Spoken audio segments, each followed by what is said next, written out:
Want to learn more about growth as a personal trainer? Stay tuned. Growth as a new personal trainer can be difficult. Entering the fitness industry without any experience or maybe minimal experience can seem foreign. You're in a gym, you're trying to sell personal training, you're trying to gain experience and kind of feel like a fish out of water. This often leads to individuals seeking other opportunities, leaving the fitness industry, and really having a bad taste in their mouth as being a personal trainer.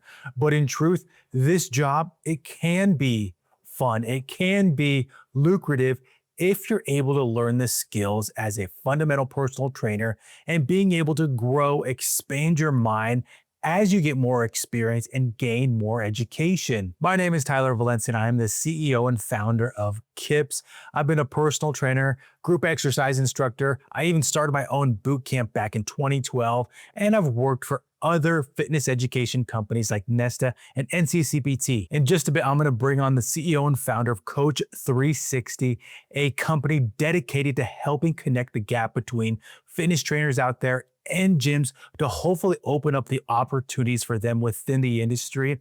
But before we get there, I want to talk about one topic that's mentioned inside the episode, and that is mentorship and being able to seek out guidance as a new trainer within the industry. Now, some might describe the fitness industry as being competitive. It's you versus other trainers. It's cutthroat. It's my client. It's not your client.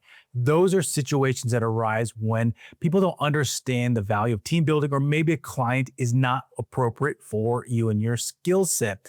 Now, mentorship, it can be very valuable for a new trainer, but how do you go about seeking out advice? Who do you ask? In my opinion, if this is your first time being a personal trainer and it's your first week on the job, what I would do is go up to the most experienced trainer and ask them for a walkthrough. Or maybe if they want to grab a cup of coffee, most likely it's going to be quick because they're probably busy. And as a busy trainer, your client list is full. What I did when I was new, I asked the trainer for advice, and this individual walked me around the facility, showing me how to clean up the gym, but also giving me a rundown of the facility, of the clientele, and really opening up my eyes to new possibilities. I've thrown this in other episodes of the KIPS podcast, other tutorials about the value of group fitness. It was there and then my first week on the job that the head trainer at the gym that I worked at, she mentioned teach group fitness. And at that time I thought, that's not for me. I just want to do personal training. I've never been in front of a group. Maybe I thought that I was afraid of public speaking, but she really hammered it home. The value of group fitness, being in front of people that are consistently going to the gym. Now, the next individual that I would try and get an audience with is your fitness manager. You might be thinking that, oh, they should be available for me at any time. No, they are busy as well. It is their full-time job trying to grow the personal training at that facility, and they have a plethora of things that they need to accomplish on a weekly basis. Getting in front of your fitness manager, talking with them, sharing what you are comfortable with, who you want to work with, your long-term goals. This helps them when they get weekly leads laid on their desk. They have to divvy them up with the trainers on staff, and you want to make sure that they are thinking about you. They are thinking about what you are good at, who you want to work with, and hopefully they are giving you these opportunities on a weekly basis. Now, these opportunities are not what you should be banking your career on as a personal trainer. These are reps. Some are good leads, some are medium, some are cold. You want to still go through that process of calling the potential client, telling them about your services, getting them on the books for a fitness consultation, because that only helps you within that process. Getting the reps as a personal trainer, doing your consultations, giving your sales pitch, those will only improve with experience. Are you an experienced trainer tuning in for this episode?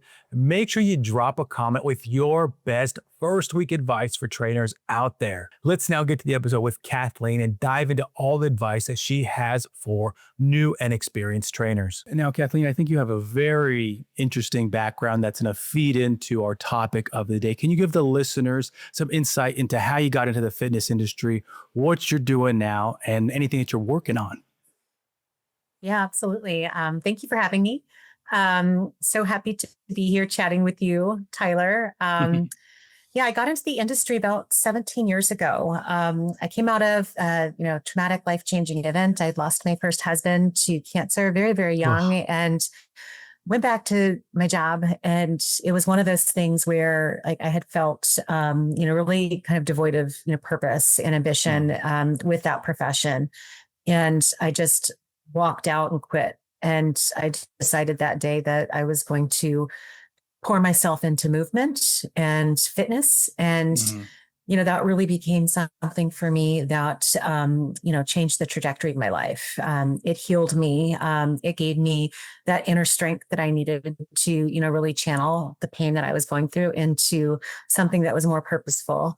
Picked up Mhm. my certification book. I became certified. I became a personal trainer because I wanted to share that feeling of, being able to, really, kind of go through that, personal healing through, that professional development. Wanted to Mhm. share that with others. I fell in love with the industry. But like so many personal trainers, I had a very difficult time figuring out, all right, I'm a personal trainer. Now what the heck do I do? Right. Yeah. I think that's like an age old question for, many professionals. Yeah. Um, and I, really wanted to create a career that was, financially sustainable, but also I could make that impact and live my purpose. Ended up meeting the original founders of Idea Fitness Association, who are incredible people and still friends of mine to this day, Peter and Kathy Davis. And they really provided me a springboard for my career into fitness media. Mhm. I, really loved what they were doing. I went to my first Idea World within weeks of starting my job there, and I couldn't believe how incredible the energy was in the expo hall. There were 10,000 people there. There were 300 Wow. exhibitors. And everyone was like wearing spandex and hugging and giving high fives and whatnot. Very Nice. different from like the radio industry where I'd come from. Uh-huh. And I loved it. I mean, the energy is like nothing else. And I know that you know what I'm talking about because you're very involved in that life too. But um, I led the sales team there for 10 years. COVID hit and I started consulting. I worked for some other like B2B media arms. Most recently, I was asked to like ramp up and be a subject matter expert for Athletech News. So I did that for a bit. And January 2024, I felt this very strong calling. I had gone through my own life coaching. I was kind of at this like fork in the road in my like professional career where I was like, all right, I want to figure out, really how to live my mission because I love what I'm doing, but I want to do more. I want Yeah. to pour myself in more. And I really saw a void in the industry for an organization or media platform that can really take the hands of these health and fitness professionals coming into the industry and help guide them on developing their own career path and a career path that would evolve over time, right? And a career Yeah. path that wasn't just going to be maybe I'm going to be working in a gym for 6 years. Maybe it's like I'm going to start in a gym as a personal trainer and then I'm going to move up to a manager and then I'm going to move up to a regional manager, or maybe I want to move over to the corporate side of this business. Mhm. Everyone's path looks different, so I really wanted to create a media platform that provided educational resources, career development tools, and a robust digital community along with a hub for these professionals to find jobs. So Yeah. ended up launching that, just a few months later in May 2024. I took my business partner who I was working with. He's a client of mine at the time, and I said, "Hey, would you mind helping me with this?" And we always laugh because it was like, little did he know, like helping meant like he was going to end up having to quit his full time job and become my co-founder. It's just, once we got into like the Coach 360 groove, we couldn't stop. Yeah. But yeah, I mean, we launched the media platform. We have a weekly newsletter. We have all sorts of digital products. We've recently gotten into events, which I know we'll touch on. And we have a staffing piece where coaches can go in and they can find jobs at over 1,500 club and studio locations nationwide. So we are ultimately really trying to solve the problem of, this, 80% churn rate that, coaches are experiencing. And the critical turnover rate that clubs and studios have as a direct result. We need these Oh yeah. people. They are essential. They're keeping our communities healthy. So, that's really the big picture mission there. Yeah. Oh yeah. I mean, I talk about that in different YouTube videos and content that I make about the annual turnover rate for trainers. The quote that I use in a lot of posts is 80% from American Spa. And I've talked to different gym owners that say that it's higher than that and even sooner than that, that in terms of personal trainers leaving within 1 year.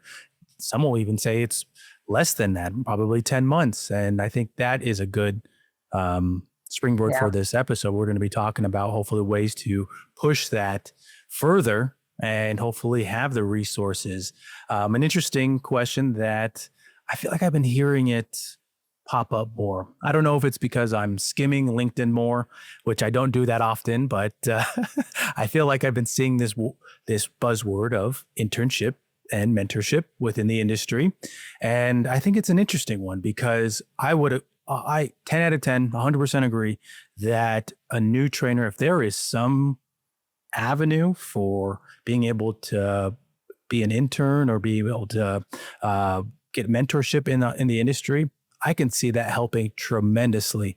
What kind of pathways, or even how could something like that be implemented into the fitness industry, do you think? So I think in terms of mentorship, that's one of my top things that I recommend when people ask, as a new coach, what are some top things that you need to do to become successful right out the Yeah. gate? Find a mentor. And a lot of times people say, well, how do you do that? Right. A lot of these fitness professionals who, have evolved their career are more than happy to, help these newer trainers. All you have to do is Mhm. ask. And, I know for, myself, like I have people all the time that are like, hey, I want to pick your brain about something. And I do feel like this industry more than other industries tends to be, more collaborative in terms of, how we support and uplift one another. There's also some incredible resources out there for mentorship programs. I know recently, I know that Darian Parker and Debbie Bellinger, and IDEA had launched a mentorship program. Very incredible individuals who, have been quite successful in developing, long-term careers in this industry. So Mhm. I know that they have, a lot of great knowledge out there. But find a mentor, and other ways to find mentors. And I'm gonna just keep beating the dead horse on this one is that, show up, be in the room, and go to live in-person events. And I think that this is a critical point to make right now because we're living in this, very digital age, right? Mhm. Connection is happening over Zoom, connections happening, over, TikTok and Instagram and, our social media platforms. But what's not happening is the natural flow of collaboration that happens when you get together with somebody and get together with a group of like-minded individuals in the room. Mhm. And this is huge because it's like outside of just finding, potentially your next mentor or someone that can help you, you're building relationships that can last decades. Some of my clients I've literally worked with in different capacities at different organizations for over 15 years. And they become, dear friends. But you could also be sitting next to somebody that could literally change your life, whether Yeah. it's a friendship, a business relationship. They could be your next business partner. You just never know. They could be an investor. So, I mean, the power of, kind of being in the room and establishing those connections with others is priceless. So, those would be kind of the things that I would recommend. I mean, you hit the nail on the head with the mentorship piece is super important. Find Oh someone yeah. whose career you admire and ask them, how did you get here? Yeah. And then, really just, show up and be in the room around, education events that pertain to the industry that give you that opportunity to build community. Oh yeah. Oh yeah. I think with the mentorship, especially in our industry, if you're working in a facility, that if the instructor that you think, oh wow, they're crushing it, they're doing great, and they've been there for 2, 3 years, they obviously have some roadmap or some skill set that has helped them to that point of their career. I think it's very difficult to make it past the first year. I'll just say that honestly, and Yeah. oftentimes it's the gym that you're working in, or even your onboarding system, which is a good topic to, I think, land on right there with onboarding systems. And I've mentioned before that not all gyms are created equal. I'm not trying to discount any gyms. It's a business and it's part of the industry. But I think that can really impact a new instructor going into a facility unsure about the gym that they're working for, or even if there's no onboarding program. What do you think about that with not all gyms being created equal? Yeah, I mean, it's interesting. I mean, just kind of in my own exploration, in launching Marketplace by Coach 360, which is our staffing arm, I've had the opportunity to speak with and, work with all sorts of clubs and studios. Hmm. And while many of them are fantastic, there's a few that I've said, I'm not going to work with this facility.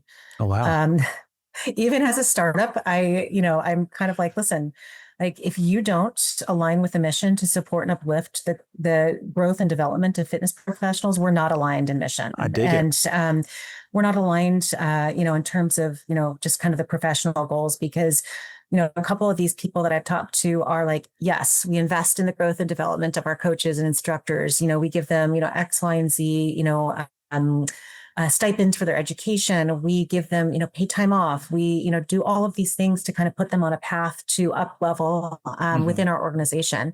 And when you invest in the growth and development of your coaches, instructors, and trainers, 72% of them report being more purpose aligned. And Wow. that speaks to company culture. Company Yeah. culture is not location or convenience. Company culture starts at the top.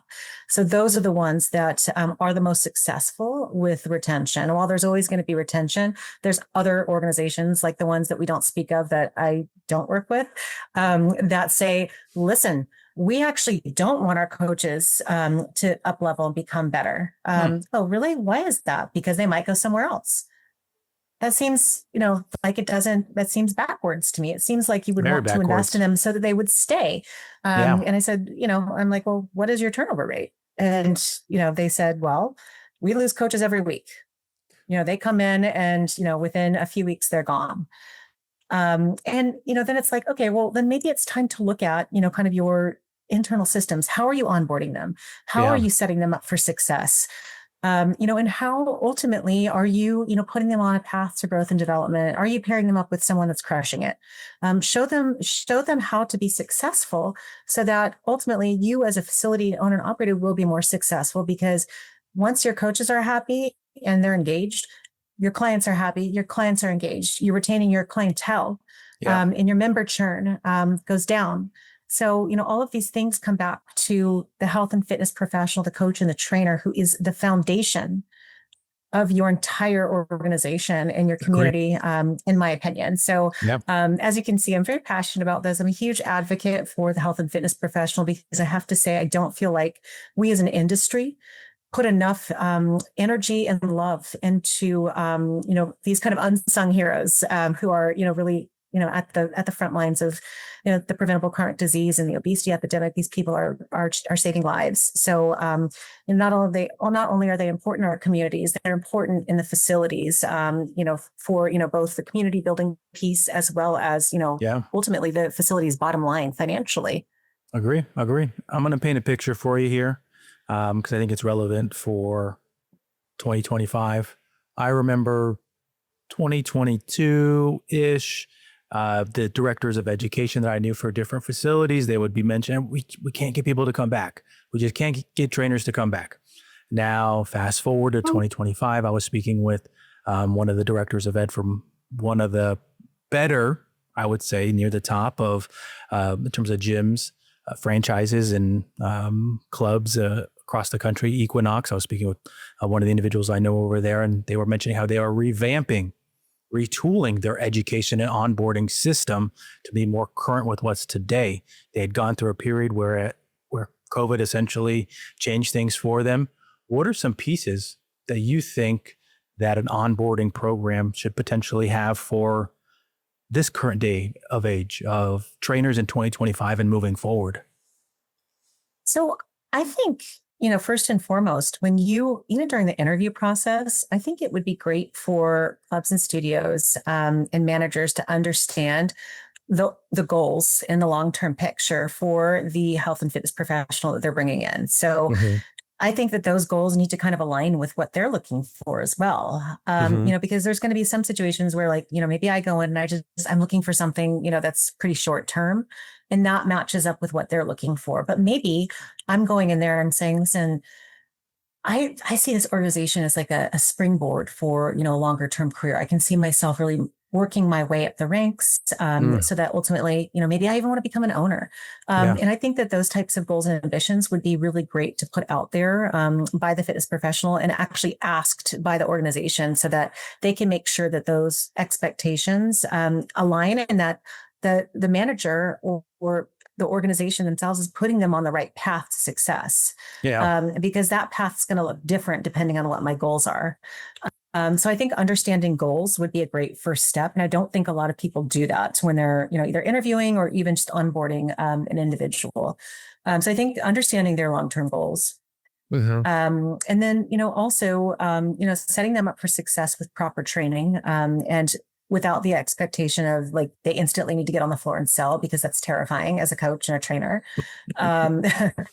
It's like you're learning like the ins and outs of the education and body mechanics, and then you're suddenly told that you need to go sell. I mean, that's again, like that's intimidating for most people. So, if you want them to be a seller, like give them sales training, right? Yeah. And then I think that the other piece is to, match them up with somebody that has similar career goals and have them shadow that person, for a few weeks to a month and, have them say, okay, well, how did you get, to this point where you're absolutely freaking crushing it? Like, tell me about it. Like, I want to learn, because that's on the job with training right there is like, I see you and you're, doing incredible things on the floor. Like, I want to learn how to do it just like you did. So I think that those would be, my recommendations in terms of like onboarding. I dig it. We're going to do a little quick hits in the podcast. I'm going to read you a statement or a question, and I want your initial reaction. Sometimes it gets spicy in the podcast. Sometimes it doesn't. It's all up to how you want to take it. Okay. So here we go here. First one, there's a gold standard of personal training certifications, and my feelings won't be hurt if however you take this. I would say certifications are important, but the real gold standard is how you apply that knowledge to change the lives that those that you're coaching and keep growing you didn't take to my make bait. that impact. Good job. Oh, what was the bait? Did I pass or fail? For myself, you passed. I think different guests, depending upon if they've worked for different companies. Did you want me to name the certification company that's the gold standard? I'm not going there, Tyler. No, I did not. And it ain't happening. That's where I have gotten myself into interesting situations on the podcast when I ask individuals that work for different organizations if they think there's a gold standard. So I'm glad we got a different answer there. Next one here is education or experience the key to becoming an elite trainer? Yeah, so I think it's a bit of both, right? I think that is this my answer? Are my answers too political? No. So I think you absolutely have to lead with education. That's something no one's ever going to change my mind about that. Education is, really going to be the piece that's going to give you the credibility. It's going to give you the safety standards to be working with clientele. And it's also going to give you the confidence as a coach and trainer to really, go out there and, be confident that you know what you're talking about. And ongoing education is critical because, the world's evolving quickly. There's all sorts of different trends going on right now in our industry, as you know, weight loss drugs. I think probably, 50% of the population, I think that's the right number. Don't quote me on that. Could be on weight loss drugs.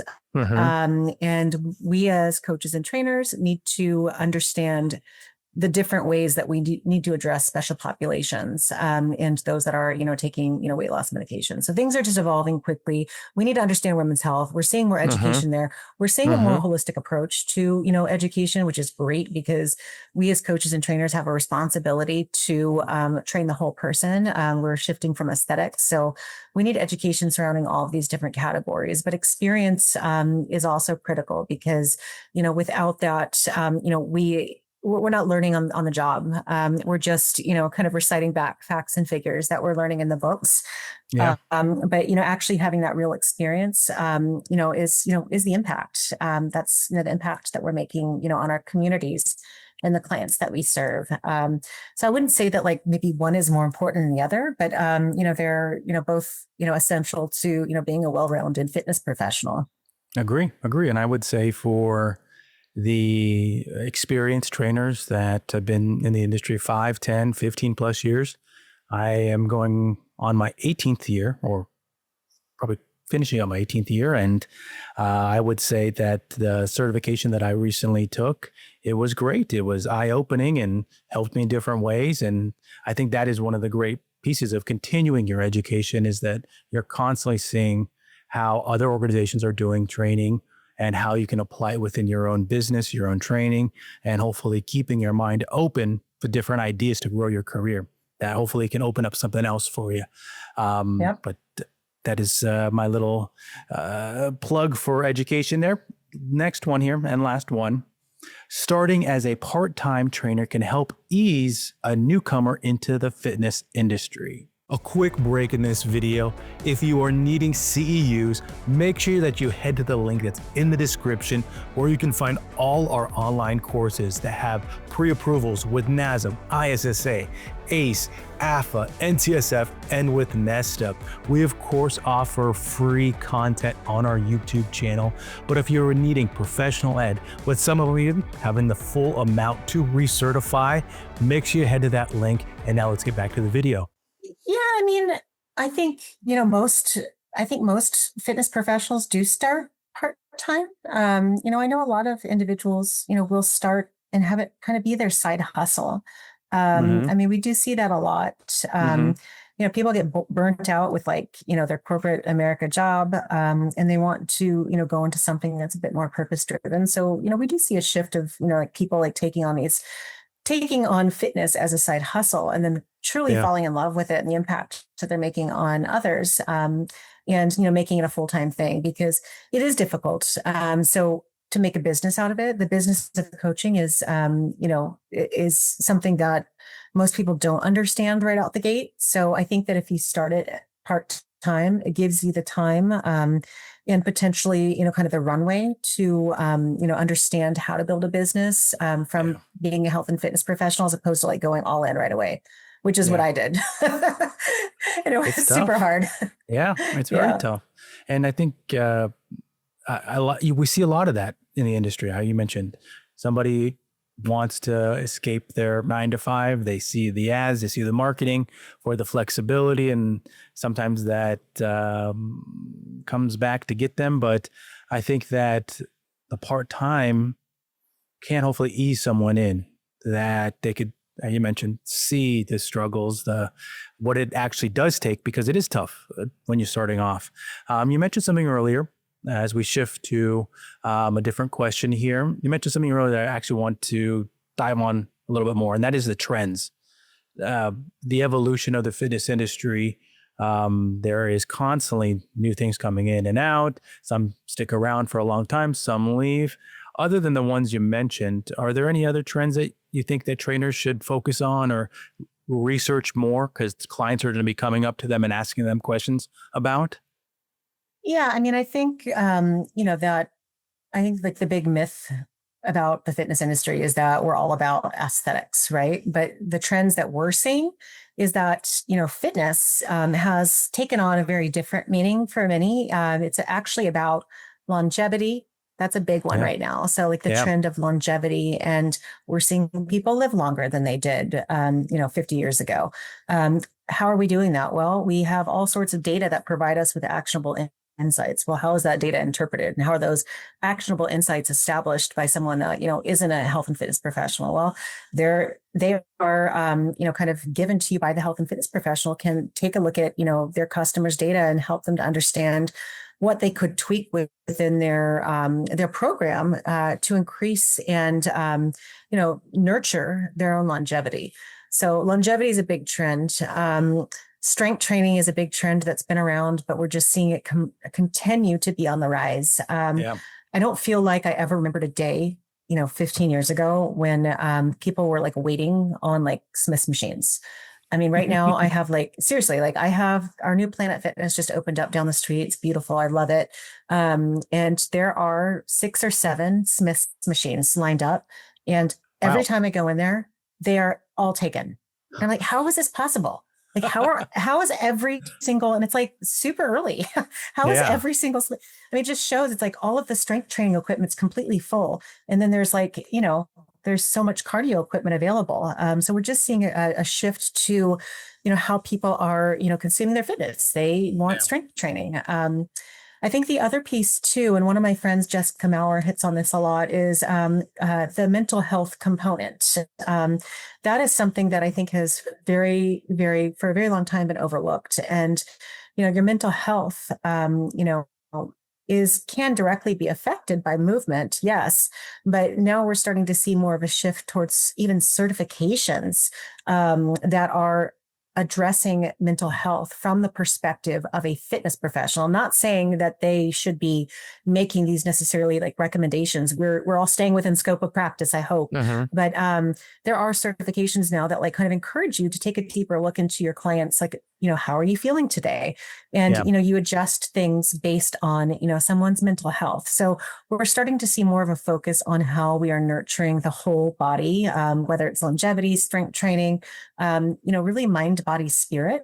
And I Hmm. don't think that that was there before. Yeah. Obviously, the other one I touched on already is the, GLP-1s on the rise.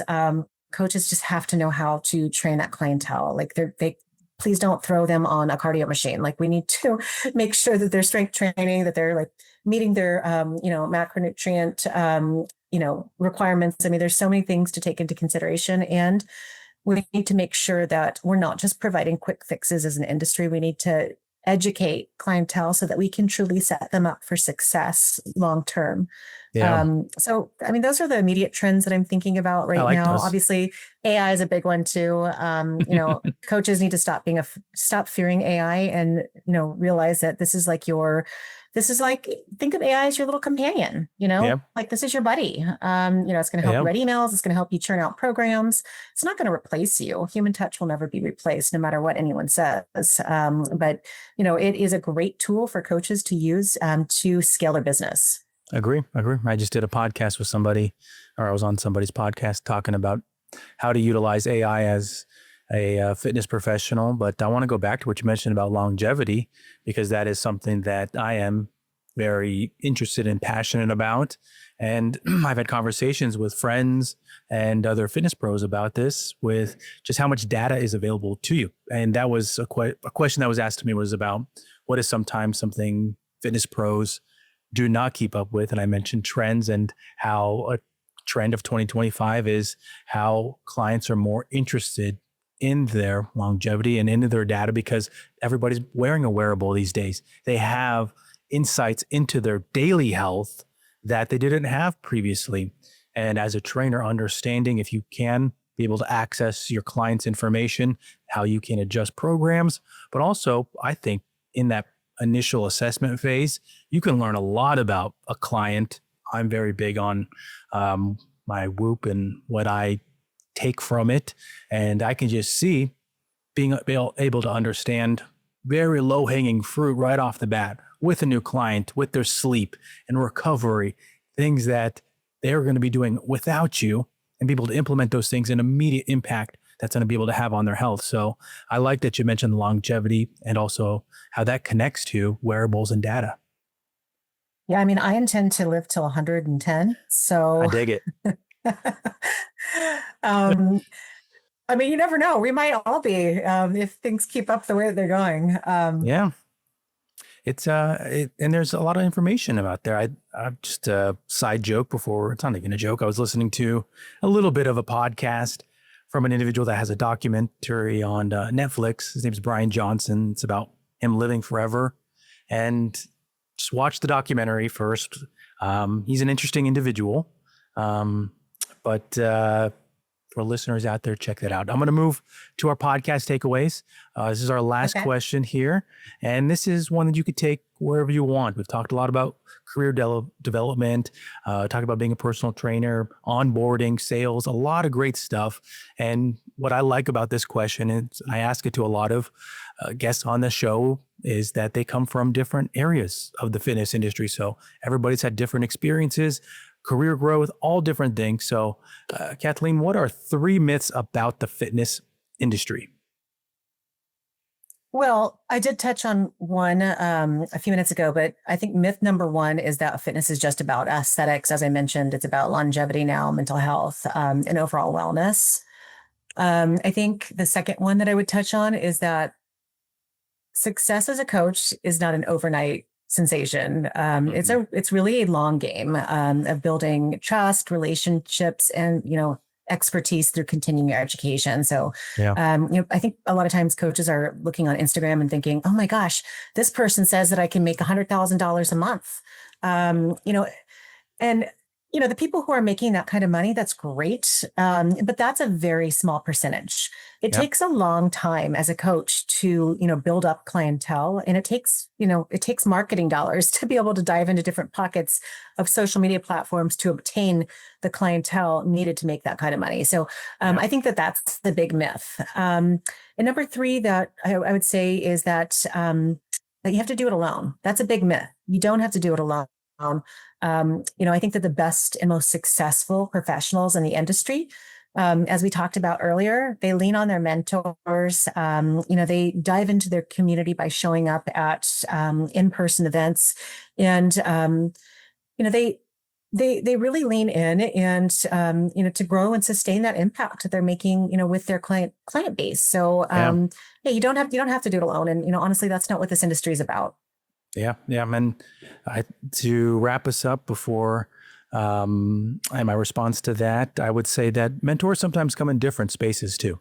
As I have evolved in the fitness industry, the mentor that I lean on more recently, it's not even from the fitness industry. And I throw that out there because somebody might be thinking, I don't know anybody. Well, who's somebody that's maybe just a really good business owner that you could tap into their what they're doing on a daily basis, their routines that might have some correlation.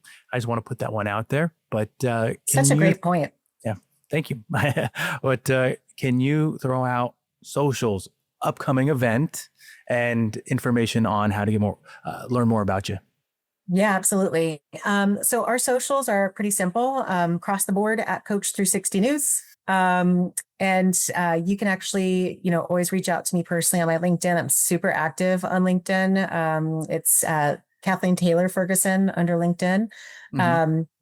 And our website is coach360news.com, where you can subscribe and get access to, our newsletter weekly, which will touch on, fitness trends, business and coaching, club and studio spotlight, where you can look for career opportunities, technology and innovation, where you can dive into AI and all the technologies that are out there that are changing the business. And then, I'm super excited about our upcoming show.